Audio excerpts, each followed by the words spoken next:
ઓમ પરમાત્મા સર્વ સંતો ભક્તોને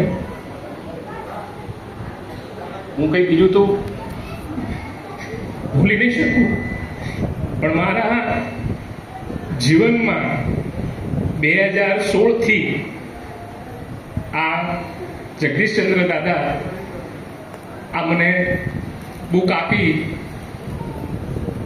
અને મારું જીવન આખું પલટાઈ ગયું.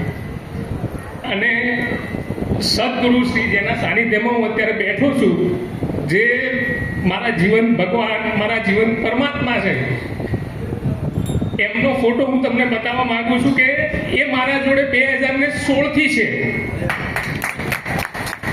મારા જોડે આ બુક 2016 માં આવી હતી અને સુખદેવ બાપા અને બટુક બાપા મારા જોડે 2016 થી છે.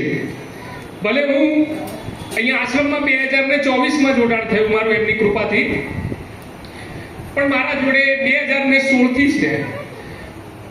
અને હું તો શું બીજું કહું, પણ કહેવાનો મતલબ એક વસ્તુનો છે કે આ ગુરુ મહિમાની બુક છે અને બહુ અદ્ભુત છે, બહુ અદ્ભુત છે.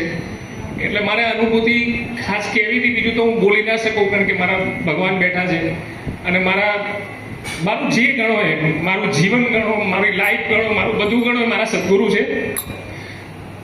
અને આ બુક બહુ અદ્ભુત છે જીવનની અંદરની, અને એમણે મને સુપ્રત કરી હતી. અને આની અંદરનો એક ફકરો જ્યારે ચેન્જ કરવાનો હતો ત્યારે મને લઈ ગયા હતા એમની જોડે, એ મારા સદભાગ્ય.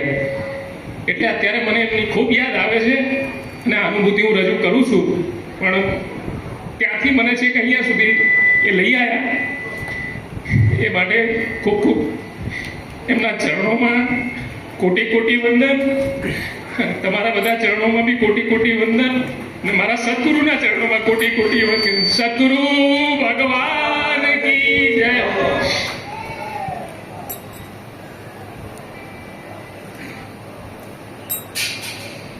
ગુરુ ભક્ત શ્રી પ્રદ્યુમન દરબાર, એમનું હૃદય ભરી ગયું. સદગુરુનું સાનિધ્ય, સંતો ભક્તો બહુ નિર્મળો. અને ઘણો પુણ્યનો ઉદય થયા પછી એ આત્મા જ્યારે સદગુરુના ચરણમાં આવે એટલે ખૂબ જ ગદગદિત થઈ જાય. આપણને પણ કાંઈ ને કાંઈ રૂપે ગુરુ તત્વની અનુભૂતિ થતી હશે. આ પણ એની હિંમત રાખો કે સદગુરુને જાણ કરો કે મને આવી અનુભૂતિ થઈ છે, અને આપ પણ એમના સાનિધ્યમાં આવી અને એમની આજ્ઞા લઈ